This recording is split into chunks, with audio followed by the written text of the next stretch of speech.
African, hey, Alkebu-Lan. We're singing,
me say, Sinna, come out, come out, come out, come out.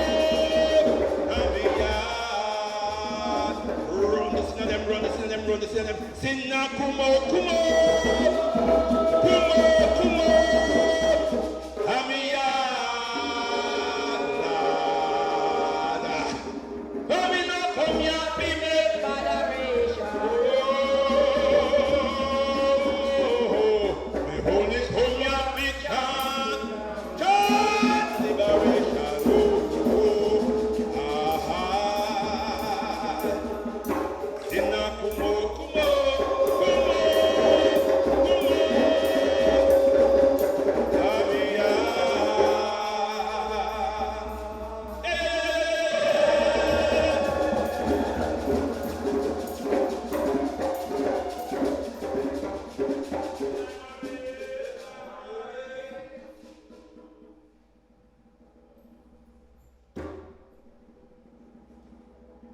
Call on to our great ancestors. Yeah. Hey, we call upon the great ancestor. Yeah. The tongue of the great ancestor. Yeah. Uyai, uyai, uyai.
Call upon those ancestors.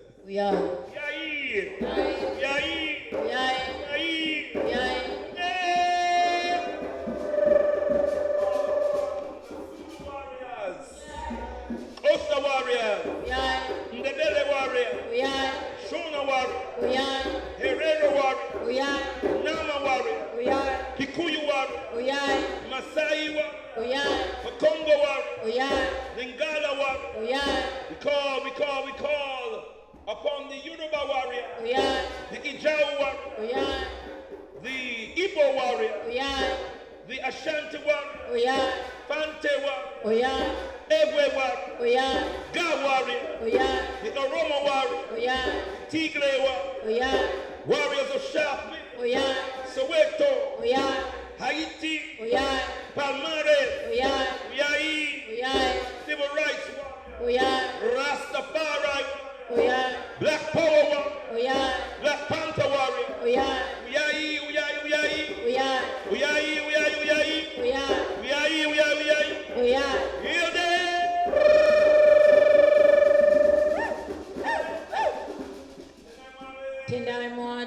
Call upon the mothers of our history. Call upon the mothers of our history. Queen Mother Goddesses of our history.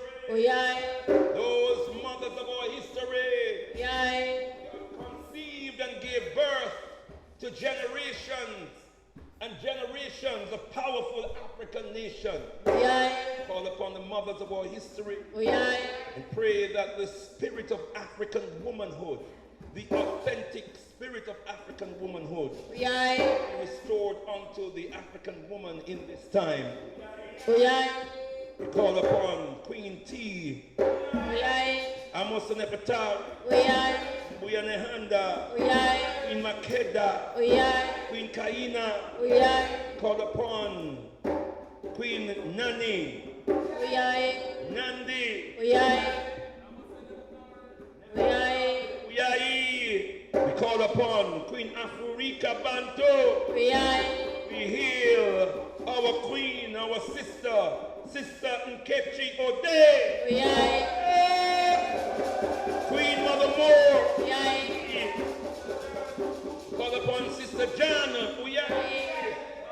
Francis Cress Wilson.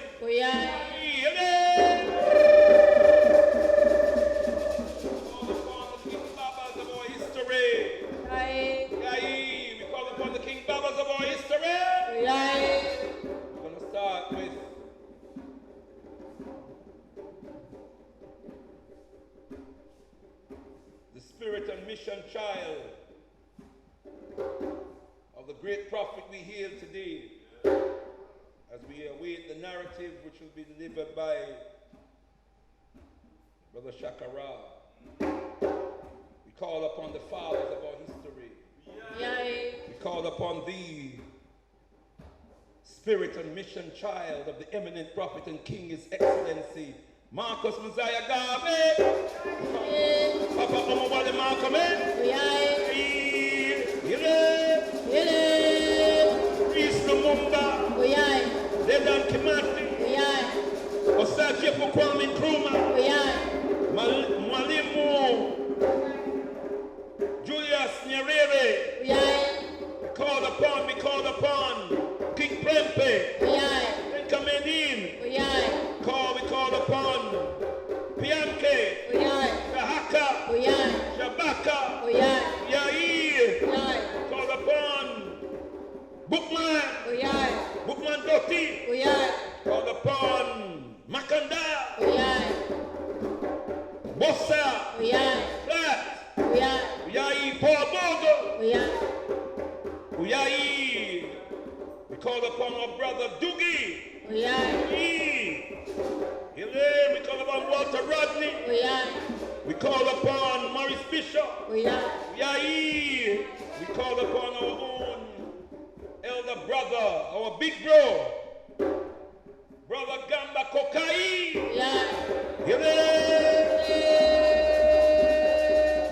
Baba Kwame Ani.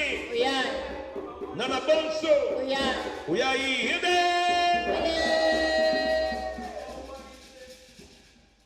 Call upon Ras Kamawaize me Brato Noe.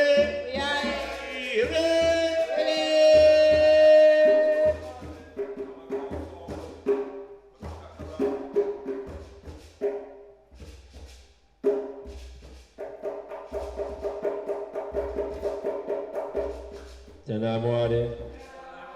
Tenamwade. Tenamwade.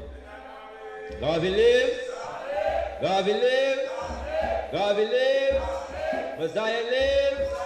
Mosiah lives. Mosiah lives. He lives.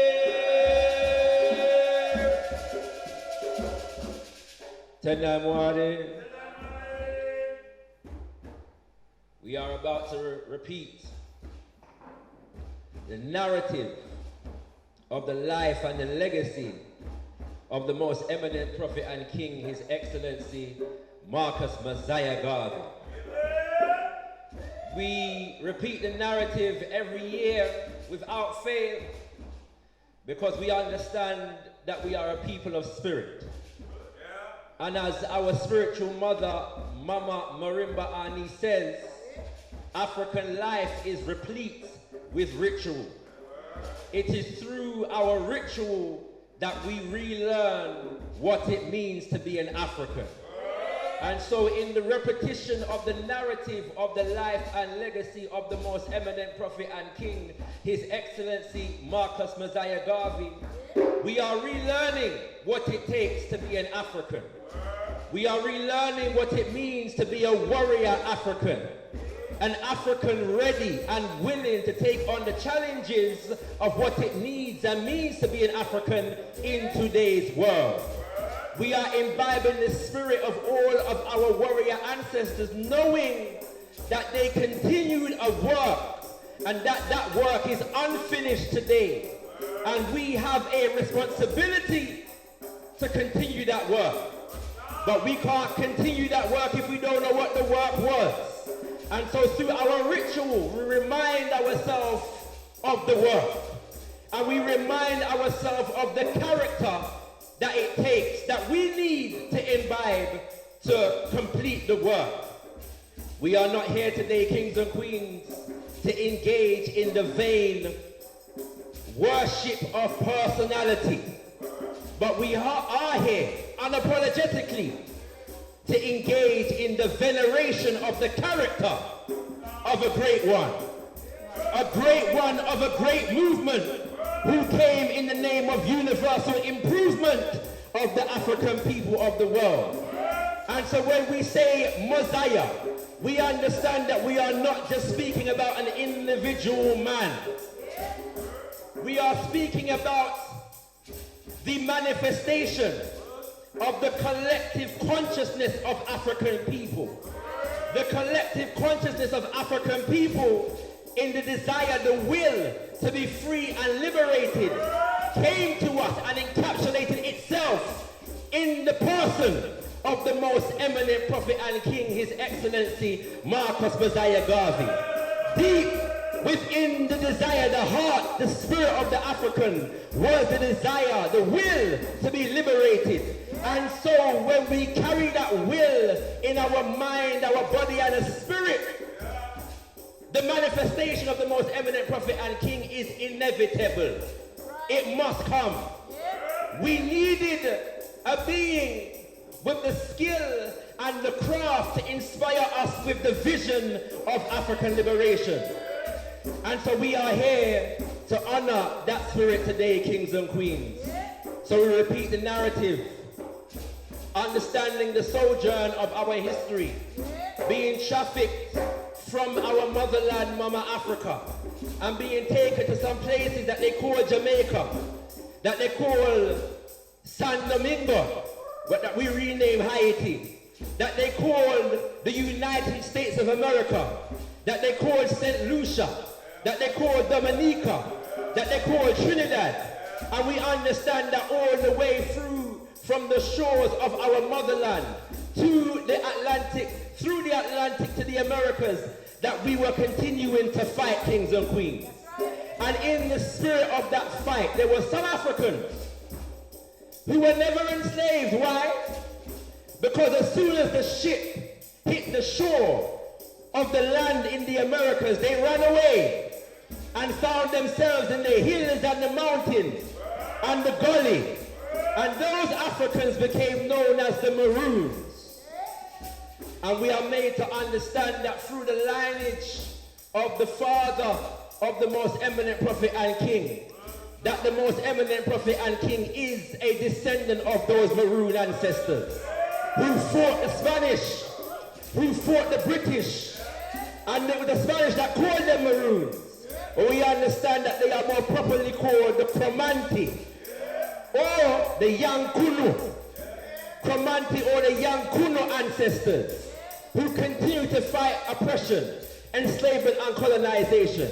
And so let us begin by calling on the name of the preeminent of our Cromanti ancestors on the island of Jamaica, a warrior ancestor, a warrior mama ancestor, who is the most preeminent, who encapsulates the spirit of our Cromanti ancestors. In honoring the life and legacy of the Most Eminent Prophet, we begin by honoring those who preceded him. And so we're going to call on the name of Queen Mama Nana or Nani of the Maroons. Oyayi. We call her Mama Nani, Nana, and all our Maroon ancestors, our Cromanti ancestors, particularly those who are directly in the line of the Most Eminent Prophet and King. And in calling on them, we know say the Most Eminent Prophet and King never dropped from sky kings and queens. He had a mother and he had a father. And we're going to begin by calling on the name of the womb from which the Most Eminent Prophet came forth. A woman who was a deeply spiritual woman. A woman who conceived of 11 children, only 2 of which lived to a significant age, kings and queens. But a woman who, when she was conceived of the child that became known as Marcus Garvey, knew that this one would live, knew it would come to term, knew that it would grow and mature, kings and queens. A deeply spiritual woman who Papa Garvey described as too kind and generous for the time in which she lived. But she was a giving woman, a charitable woman, a woman who would serve her community. Anybody could come to her door, and what she had to give, she would give. This is the testimony of the Most Eminent Prophet and King, His Excellency Marcus Mosiah Garvey, about his mother. We're going to call her the mother of the Prophet, a woman by the name of Queen Mama Sarah Jane Garvey. Can we hear that, please? Oh, yeah. And as we know, kings and queens, where there is a mother, there is a father. And Papa Garvey said his father was in many ways the complete opposite of his mother. Where his mother was kind and gentle, his father was vexed and stern. Where his mother was reserved in her spirit, his father was a complete extrovert. But one of the things that we learn is that his father was a stonemason. He had a craft and he taught his son the value of hard work. He taught his son the value of study, because in the home there was a library, and he gave his son unfettered access to the library. He wasn't the most huggy father. He wasn't the most kissy father. But he taught his son to work hard and to study. And he was always at war with the colonial administration on the island of Jamaica, kings and queens. And in many ways, the Most Eminent Prophet and King was, in character, the combination of his mother and father. We're going to call on the name of Baba, King Baba, Marcus Garvey Sr. Oh, yeah.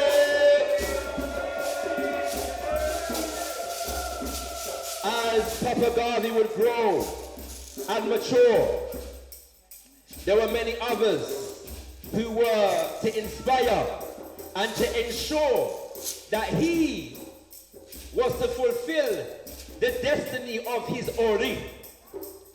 The Ori, as taught by our Yoruba ancestors, is the head, the consciousness.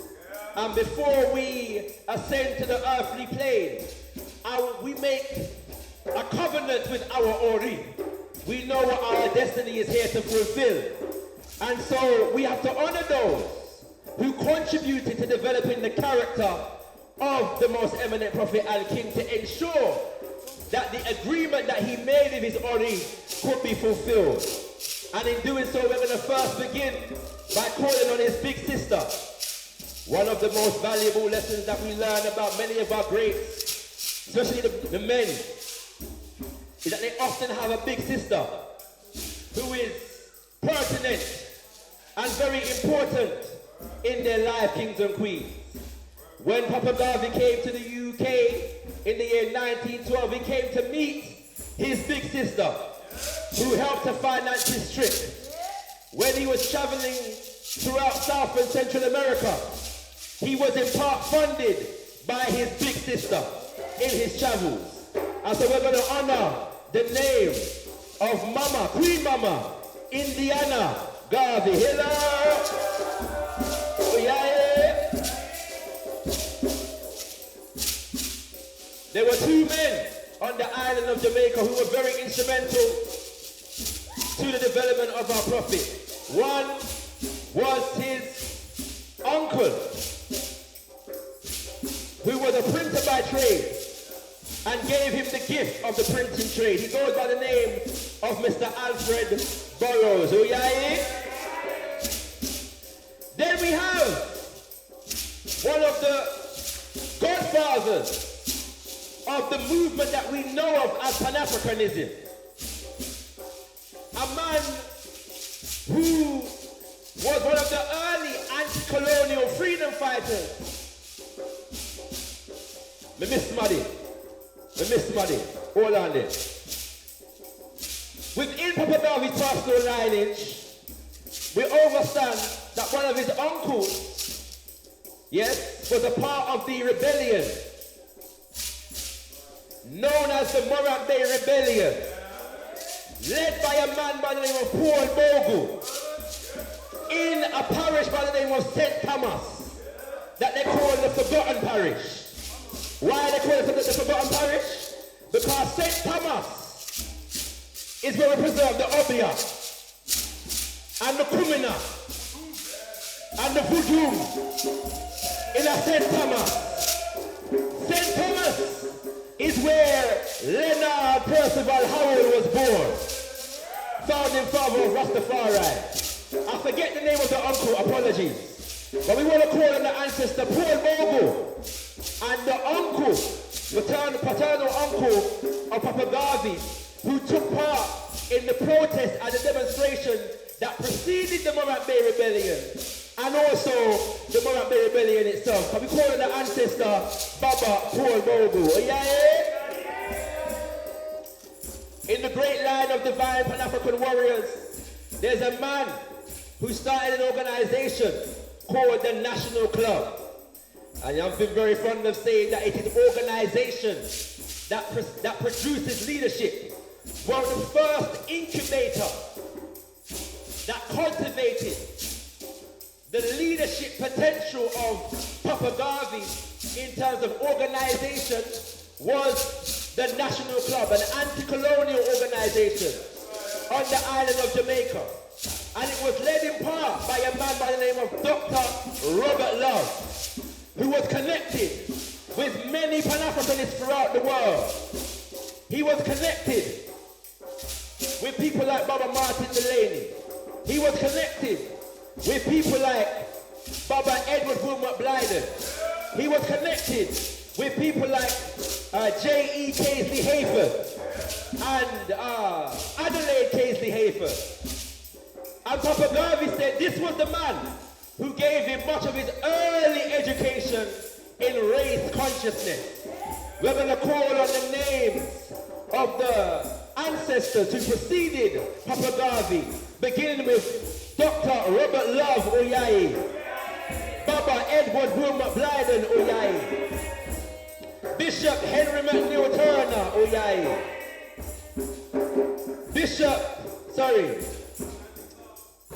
what is that? Baba Stanley Clark Oyayi,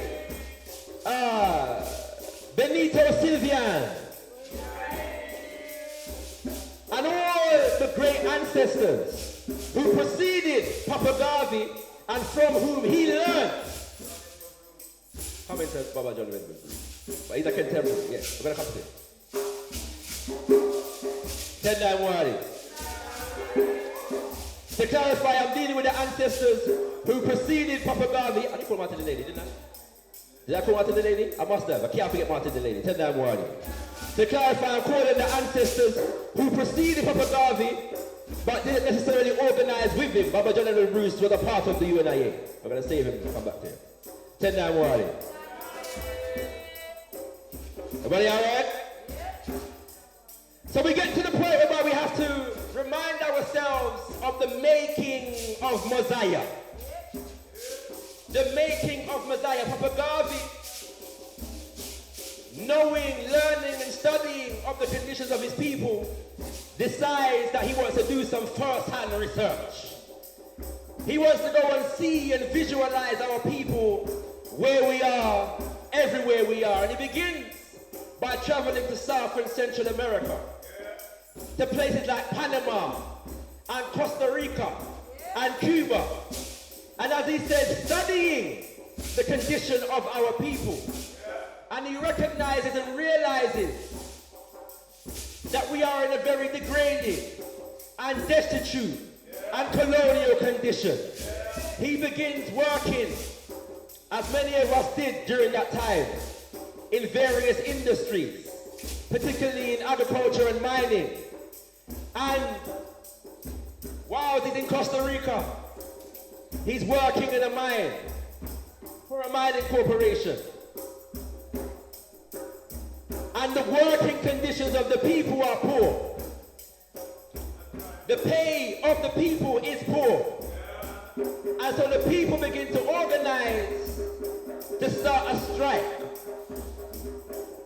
And the workers approach Papa Garvey because Papa Garvey is in a position of what is referred to as middle management. He's between the big bosses and the workers. Because he's a timekeeper. He's meant to keep the workers in check. And so the workers approach him with their grievances and ask him to lead the strike. And the bosses, the big bosses above Papa Garvey, call him to a meeting and say, Marcus, we are doing lead strike. No.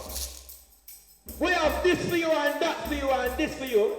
If you betray the workers, betray the strike action, and side with us. The management said this to Papa Garvey. And I don't know if he said this in so many words, kings and queens. But effectively, he told them to go to hell. And he sided with the workers and led the strike. Can we hear them, please, kings and queens? He then travels to the United Kingdom. He studies politics and law at Birkbeck University. He travels to Germany. He travels to France. He travels to Spain. Studying the conditions of African people.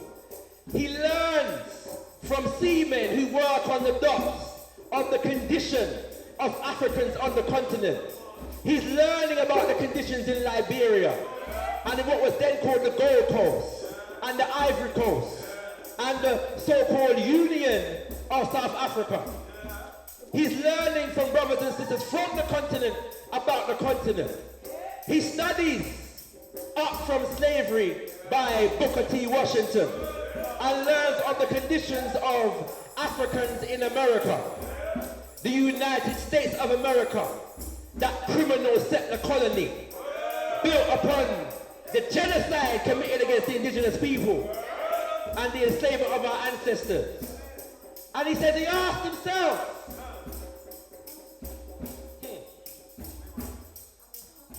he said, he traveled all about the world, studying the conditions of our people. And he said, where is the black man and woman's nation? Where are our kings and queens and kingdoms? Where are our armies, our navies, our men and women of big affairs said, he looked around and he found none. Then he said to himself, I, Marcus Mosiah Garvey, will help to create them.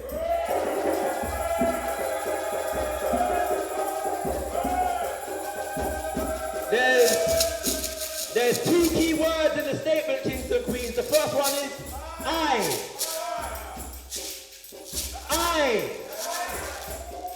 He said, I will help to create them. The second key word is help.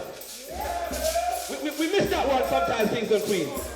Papa Garvey knew that this was not the job of one individual man.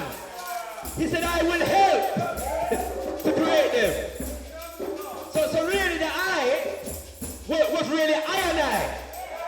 It was I and the I who was a part of I. I and I will help to create them. But it started with himself.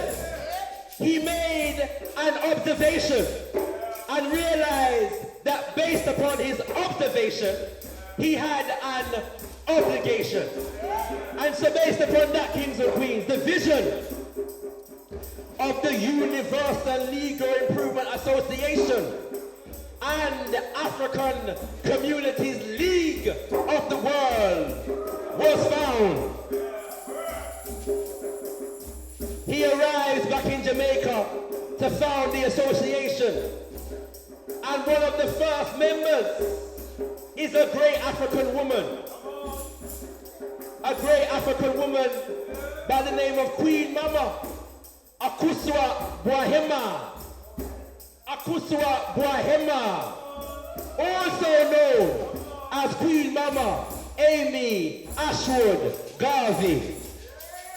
One of the first, and we call her Akuswa Bwahema because when she traveled to Mama Africa to search out her personal lineage, she was given and reclaimed the name Queen Mama Akuswa Bwahema.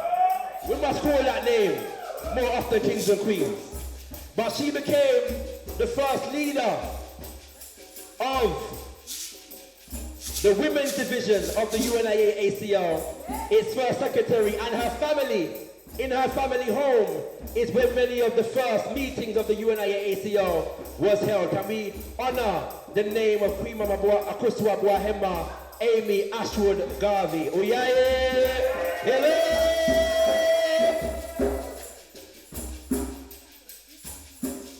Tenamwari. Garvey lives. Mosiah lives. As we go forward, there are many brothers and sisters, ancestors, without whom the UNIA-ACL would not have been what it was. Bearing in mind, this is an organization that grew to a membership of somewhere between 10 and 12 million people around the world, in over 40 countries, kings and queens. It built a military wing called the Universal African Legion. It built a military wing of women called the Universal Motor Corps. It built and developed a health and social welfare auxiliary called the Universal Black Cross Nurses. It built media, the Negro World newspaper. It developed the Black Man newspaper. It developed the Universal Negro Factories Corporation, which employed over 1,000 African people in the borough of Harlem, New York alone. This is a great organization. In 1920, the UNIA-ACL elected a government in exile for the liberation of Africa and African people. And there are many, many great ones who contributed to that legacy, kings and queens. Let us call a few of their names. We're going to begin with the personal secretary of the prophet, who became his partner in liberation, his kindred spirit, his wife, kings and queens, the woman without whom much of what we know about the prophet we would not know.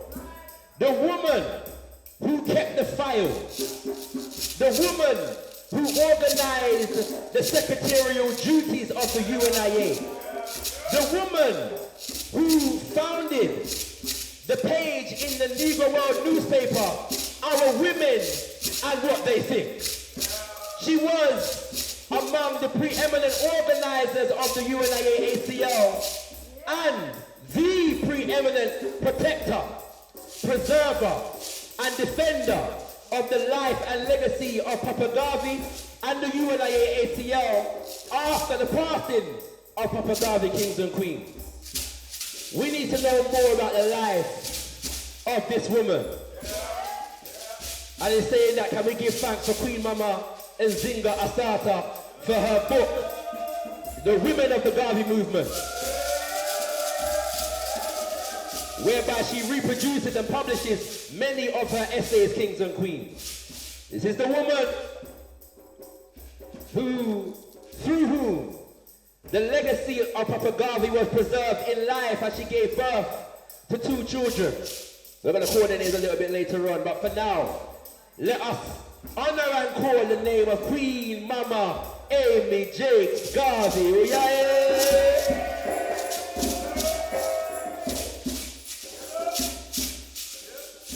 Papa Garvey is known to have said that he would do better in the work of the UNIA ACL if he had more women, as opposed to a lot of the fenke pia man there. That's what he said. That's what he said. And that's because, kings and queens, there were many powerful leading women of the UNIA ACL. I'm going to call a few of their names very quickly, beginning with one of its international organizers and commissioners, a woman who Papa Garvey said was the greatest gift to the Negro race, a playwright, an actress, head of the Universal Black Cross Nurses. She goes by the name of Mama, Queen Mama, Henrietta Vinton Davis. Oh yeah! We're going to call on just... I did say that. International organizer. I did say that. Tonight morning. I'm just going to call a few names of women of the UNIA ACR. And we're just going to chant Oyaye. We're going to call on Mama Louise Little, the mother of Omowale Malcolm X. We're going to call on Madame Demina, one of the members in the ranks of the Universal Motor Corps. And we're calling those names as representatives of all of the powerful African women of the UNIA. We're going to call her one more name. A name of an ancestor who passed only recently, about 2 or 3 years ago, as I remember rightly. She was born and raised in the movement.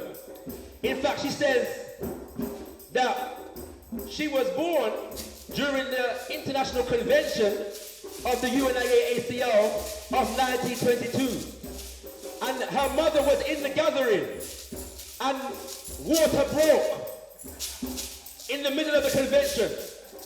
And our mama said that her mother was trying to hold on and wait till Garvey finished speaking before she was rushed to the hospital. But this woman is important because she died, she passed away at the age of 90 odd years old, 96 or 97, in the island of Jamaica, still an unrepentant Garveyite, kings and queens. Here are.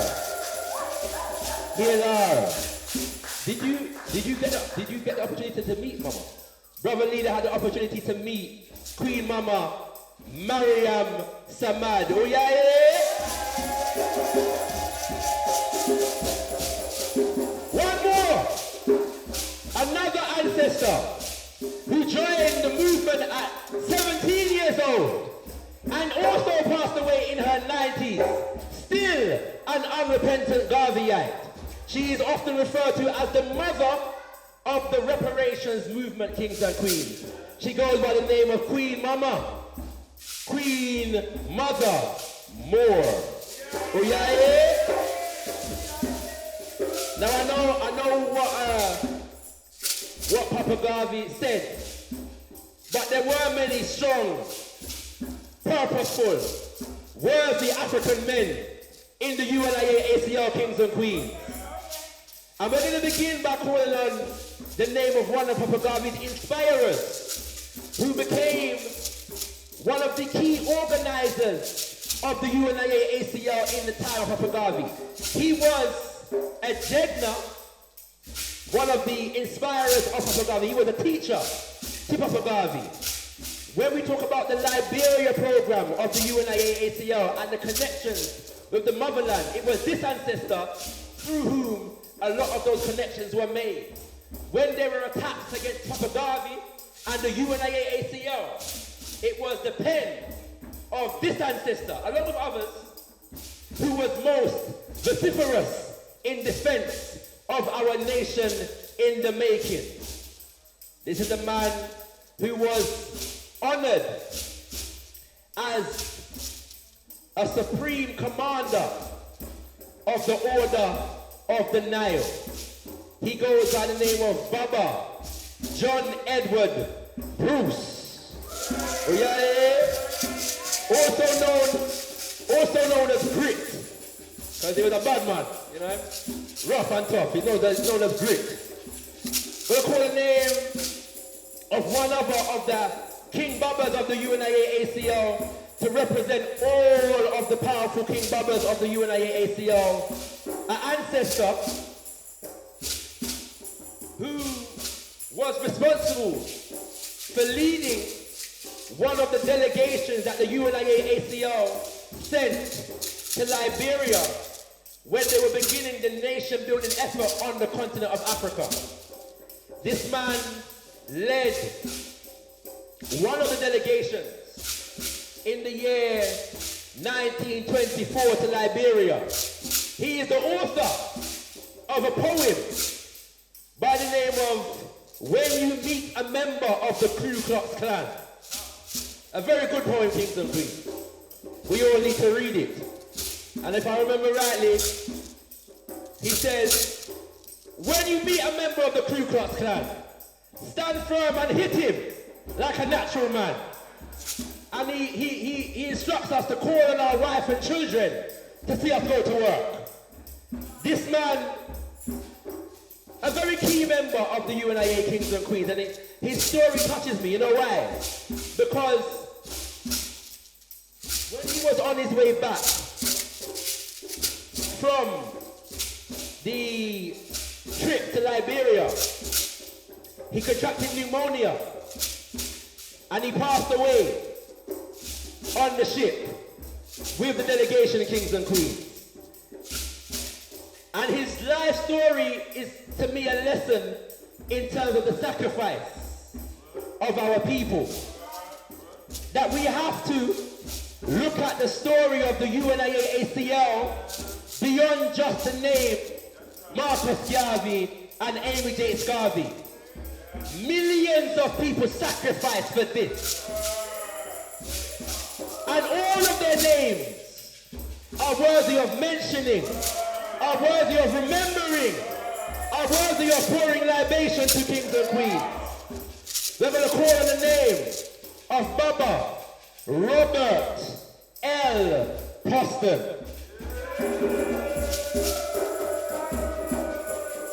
Remember that name, kings and queens, and when you're reading, you're going to see that name come up again. For the sake of time, we're going to move on.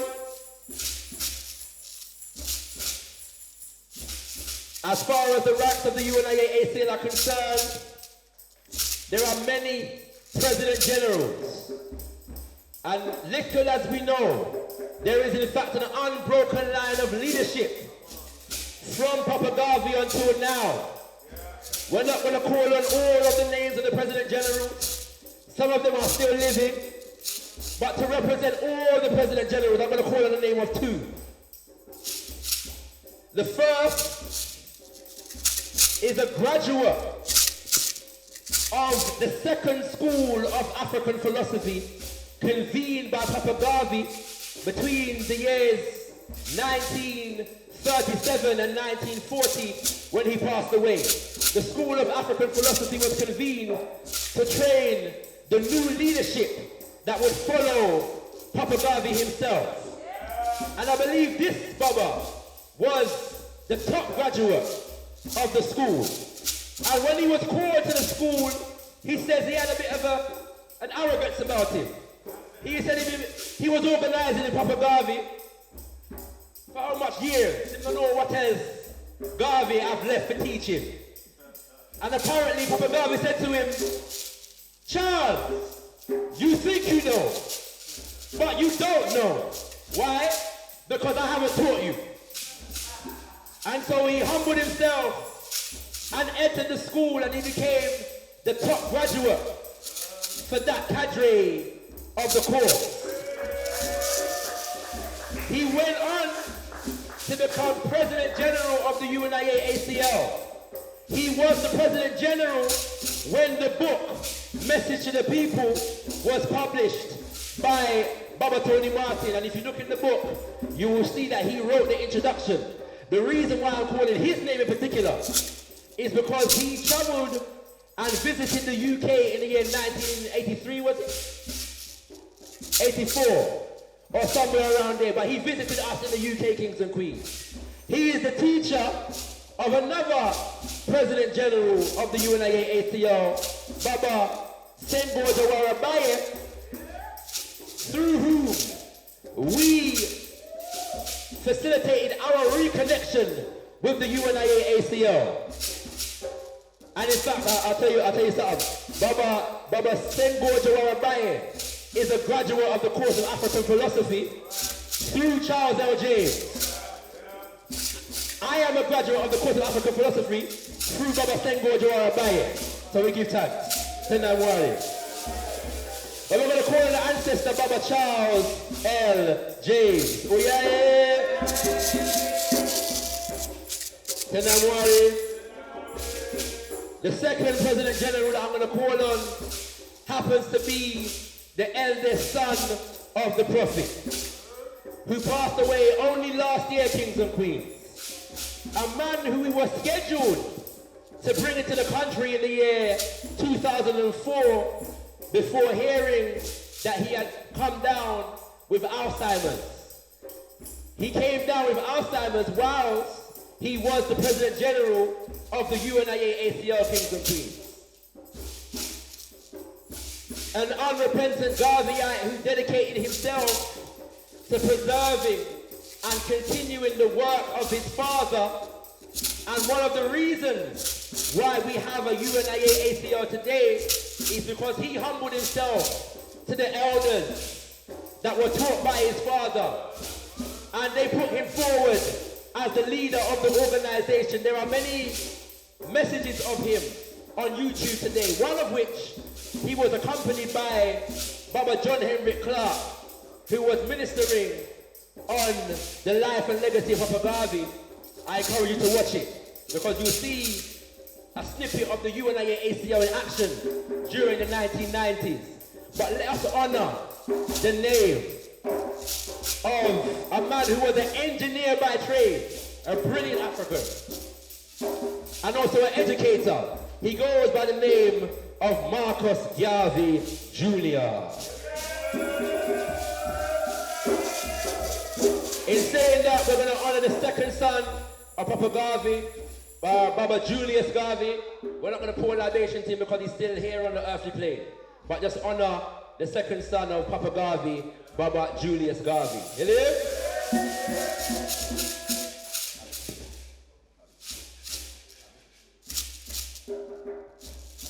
Tendai Mwari, can we please stand? Can we please rise? Can we please rise?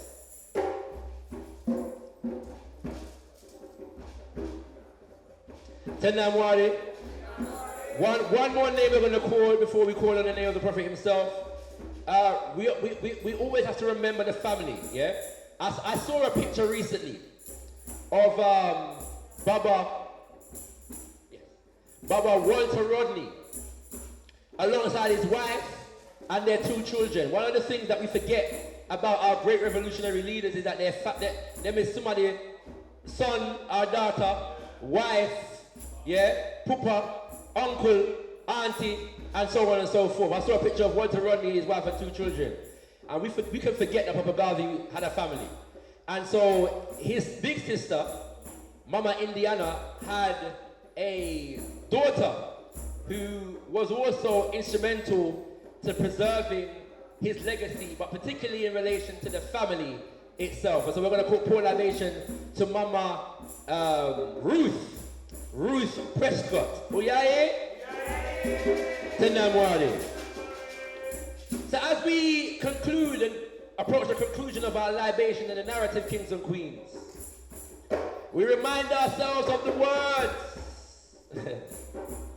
of Papa Garvey. Papa Garvey said, "We shall wait patient if my enemies are satisfied in life. I shall come back even to serve you as I served before."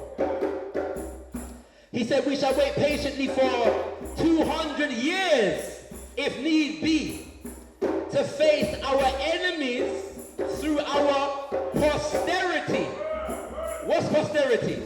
Those to come, our children, our children's children, and our children's children's children. So we understand that in the vision of the prophet, he understood that the liberation fight was not confined to any individual lifespan. So he said, "Look for me in the whirlwind." He said, "Look for me in the whirlwind." Nitafute Kwenya Kimbungu. Look for me in the whirlwind. I said, Nitafute Kwenye Kimbunga. Look for me in the whirlwind. For I shall come back. By himself? No. He said, I shall come back with countless what? Millions. Hold on there. What did I hear me say now? The man began by saying, I will help to make them. That's what he said. Then when him dead and gone, him not done yet, he said he will come back with countless millions to aid you in the fight for liberty, freedom, and life. We are here to affirm that when we say Mosiah lives, we are the whirlwind and the storm of Marcus Mosiah Garvey. We understand that it is our responsibility to step into the eye of the whirlwind, step into the eye of the storm, and generate the kind of energy, the kind of current to forward our people towards the meeting of our enemies 200 years, if needs be, kings and queens, towards the vision of African liberation. And so we're going to conclude the narrative and our libation by raising up the name of the prophet himself. I'm going to call his name 3 times, reminding ourselves that when we say Mosiah, we're dealing with a being that manifested and represented the collective consciousness of African people in the will to be free. I'm going to call his name 3 times. After each calling, we're going to repeat the word sound, Uyai, which means come. And on the final Uyai, we're going to extend the Uyai, hail the prophet, and all of the ancestors named and unnamed thus far, kings and queens. Raise the vibration, and as we raise the vibration, we affirm our role to help to create our nation, our civilization, our armies, our navies. We affirm our responsibility to be the men and women of big affairs. Tenamwari, Baba Marcus Mosiah Garvey. Baba Marcus Mosiah Garvey. The Most Eminent Prophet and King, His Excellency Marcus Mosiah Garvey.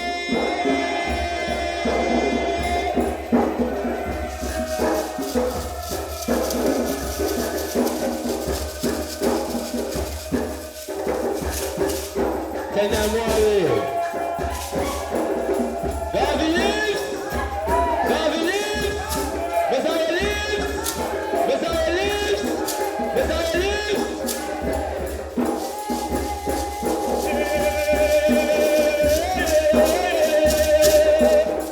Can we hear ShakaRa here?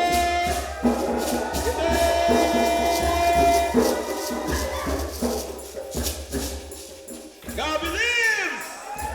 Like you mean it, brothers and sisters. Garvey lives! Mosiah lives! Heal him! Heal him!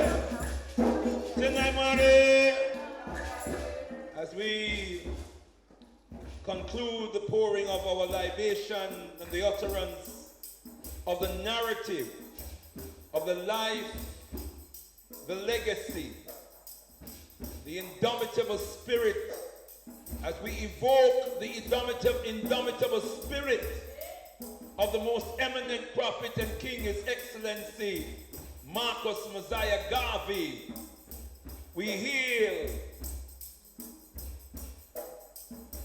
all of the ancestors whose spirit was poured into this great man even before he was born. Hence the premonition of his mother and subsequently his father that they were about to give birth to an extraordinary child, one who would be like a Moses unto his people, using biblical reference.